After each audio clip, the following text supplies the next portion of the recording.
तो गाइस आपने recently Ronaldo का एक इंटरव्यू देखा होगा जिसमें वो ये बता रहे थे कि मैनचेस्टर यूनाइटेड के पहले बारसा से भी उनको ऑफर आ रहा था कि वो वहां पर ज्वाइन करें और रोनाल्डो की तरह ही अदर लेजेंडरी प्लेयर्स को भी अदर क्लब से ऑफर आ चुके हैं जिसमें वो कभी खेले ही नहीं। तो नमस्कार भाई लोग, कैसे आप लोग। और आज हम बात करने वाले हैं हमारे जो 3 लेजेंडरी प्लेयर्स हैं जिनको हम हमेशा टॉप पे रखते हैं, रोनाल्डो, मेसी और नेमार। आज हम इन तीनों प्लेयर्स के बारे में बात करेंगे कि कैसे इनके जो राइवल क्लब्स हैं इन्होंने भी इनको ऑफर किया था but they didn't join at that time. तो इसी के ऊपर हम थोड़ा सा डिस्कशन करने वाले हैं क्योंकि अभी हाल ही में चर्चा का विषय बना हुआ बिकॉज ऑफ रोनाल्डो का दैट इंटरव्यू। तो शुरुआत हम करेंगे रोनाल्डो से ही। तो ये 2003 का टाइम था जब रोनाल्डो एक यंग टैलेंट के रूप में सारे यूरोपियन फुटबॉल मार्केट में चर्चा में चल रहे थे और सिर्फ मैनचेस्टर यूनाइटेड ही नहीं, इसके अलावा भी अदर क्लब्स उनको साइन करने की रेस में लग गए थे, जिसमें थे बार्सिलोना,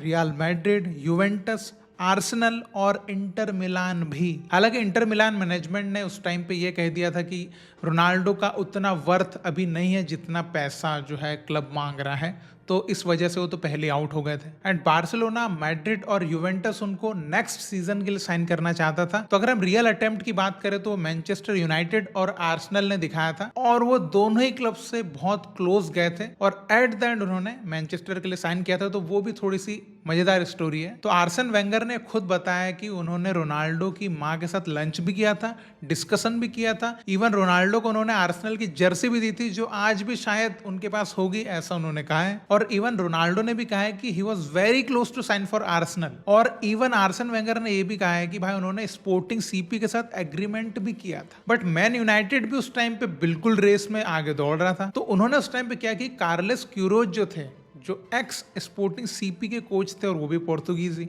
तो उनको अपना असिस्टेंट कोच बना लिया। तो इससे हुआ ये कि थोड़ा सा वहां पर है ना आर्सेनल को आउटबिट कर दिया उन्होंने। एंड मैन यूनाइटेड ने साइन कर लिया उनके हिस्ट्री का one of the greatest player Cristiano Ronaldo. तो देखिए, अगर उस टाइम पे रोनाल्डो आर्सेनल को ज्वाइन कर लेते तो वहां पर उनको भी सेम वैसे लेजेंडरी प्लेयर्स मिलते जैसे कि हेनरी, कैम्पबेल, रॉबर्ट पीरेज, उनको वहां पर भी अच्छे प्लेयर्स ही मिलते। बट उनकी डेस्टिनी में आई गेस मैन यूनाइटेड लिखा था, इसलिए वो बारसा भी नहीं जा पाए। बट बारसा के साइड से अटेम्प्ट तो हुआ था, पर जैसा कि रोनाल्डो ने कहा कि उस टाइम पे चीजें बहुत फास्ट हो जाती थी, इसलिए उस टाइम पे मैन यूनाइटेड चले गए। अब देखिए आर्सेनल गए क्यों नहीं गए, लेकिन अगर वो सोचिए बारसा में आते तो लियो मेसी भी उस टाइम पे बारसा में ही थे, तो भाई मतलब साथ में हमको देखने को मिलता। तो मेरे दिमाग में यार है कि क्या फिर रोनाल्डो मेसी जो इस टाइप का है इनका ऑरा, क्या सच में क्रिएट होता। अभी आप बोलते कि यार किसी भी क्लब में रहे प्लेयर तो वही बनता ना, लेकिन देखिए कहीं ना कहीं एक प्लेयर आउटसाइड हो जाता। ये चीज आप ऑलरेडी देख चुके हैं। आप जैसे कि बात करें रियल मैड्रिड में पहले बेंजेमा भी थे, लेकिन जब तक रोनाल्डो वहां पे थे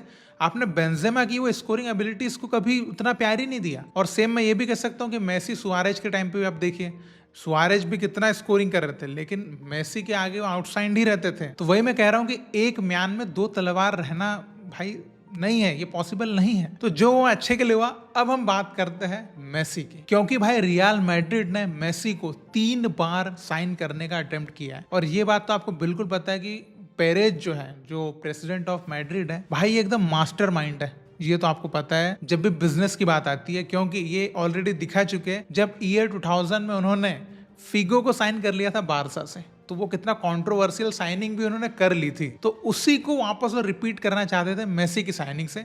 तो 3 अटेम्प्ट जो थे उसमें पहला अटेम्प्ट 2011 में किया गया था।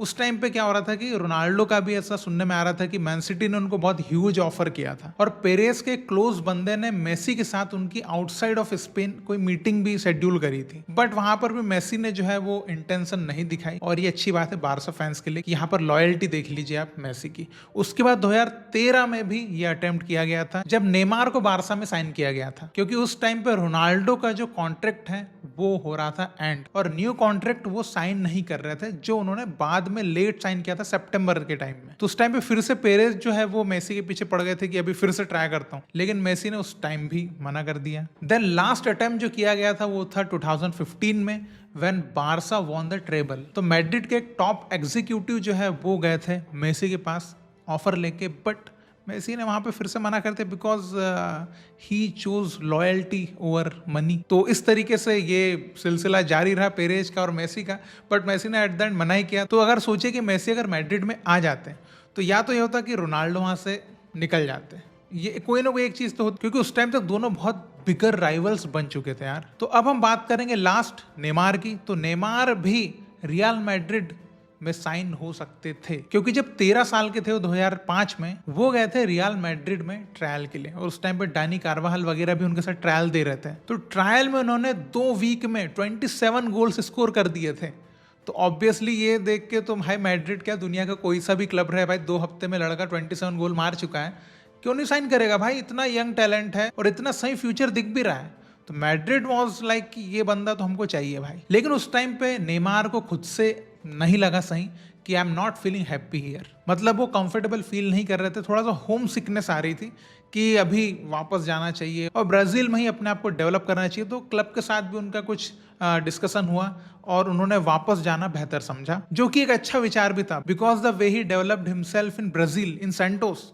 आप देखिए मतलब इतना एक्स्ट्राऑर्डिनरी, इतना टैलेंटेड, इतना एंटरटेनिंग फुटबॉलर, वो शायद स्पेन में इस टाइप का गेम में भी उनको शायद ना खेलने देते, लेकिन ब्राजील में उनका वो जिंगा स्टाइल, वो सांबा बॉय वो बन पाए ना। तो देखिए बचपन में तो मैड्रिड उनको साइन नहीं कर पाए, लेकिन एक बार फिर से जब नेमार सैंटोस छोड़ रहे थे उस टाइम फिर से अप्रोच करी थी मैड्रिड ने, जो कि उनके फॉर्मर एजेंट रिबेरियो जो थे उन्होंने डिस्क्लोज भी किया था कि 2013 में when Neymar signed for Barca, Madrid also offered Neymar to join the club. और बात इतने आगे बढ़ चुकी थी, इवन मैड्रिड जो है उनका मेडिकल भी करवा चुका था। बट एट द एंड ये होता है कि बारसा के साइड से कोई ऑफिशियल डायरेक्टली नेमार के फादर से मिलता है एंड डिस्कशन करता है, एंड फिर वो जो भी उनके बीच में होता होगा डिसाइड, वो बारसा चूज करते हैं, मैड्रिड पता नहीं क्यों चूज नहीं करते। देखिए 2013 में तो मैं बहुत एक्साइटेड था कि नेमार मैड्रिड आ रहे हैं, बिकॉज हाला मैड्रिड, तो मेरी बड़ी इच्छा थी कि भाई मैड्रिड आ ही जाए। और मैं तो नेमार को सैंटोस से इतना ज़्यादा पसंद करता था, इतना ज़्यादा फॉलो करता था, तो मैं तो इतना एक्साइटेड था, और इवन सारे मैड्रिड फैंस एक्साइटेड ही थे। बट वो बारसा चले गए, थोड़ा सा मुझे तो भाई बुरा लगा था, because I was seeing him in Madrid, मतलब अपने सपनों में तो देख रहा था। और वो मैड्रिड आते भी तो मज़ा ही आता, बिकॉज वो जिस तरीके का गेम खेलते थे उस टाइम पे, ये सोचने में थोड़ा अजीब लग रहा था कि बारसा तो थोड़ा सा टिकी टाका स्टाइल में खेलती है, नेमार वहाँ कैसे अडॉप्ट करेंगे, और मैड्रिड में आते तो उनका स्किलफुल गेम का कोई दिक्कत नहीं था, ऐसा मतलब उस टाइम हम सोच रहे थे। बट इवन वो वहाँ पे गए, लेकिन वहाँ पे भी भाई बारसा में भी ही बिकेम लेजेंडरी, तो कोई दिक्कत की बात नहीं है। तो यही था भाई आज के इस वीडियो में कि हमारे जो लेजेंडरी प्लेयर्स हैं उनको उनके राइवल क्लब से भी ऑफर आए थे, लेकिन वो जा नहीं पाए या डिनाई कर दिया। बट अगर वहाँ चले भी जाते तो क्या हो सकता था, मतलब अब मैं आपसे जानना चाहूँगा, बिकॉज मेरे जो थॉट्स थे मैंने आपको बता दिए। तो आप बताइए कि अगर इन केस ये प्लेयर्स उन क्लब्स में खेलते तो क्या होता, क्या आज भी वो उसी लेवल पे होते या उतना ही बड़ा फेम उनको मिलता अगर वहाँ खेलते? तो जो भी आप कहना चाहें let me know in the comment, और आगे भी हम फुटबॉल की ऐसी दिलचस्प बातें करते रहेंगे। तो आप चैनल को सब्सक्राइब कर सकते हैं। हम फिर मिलेंगे। जय हिंद।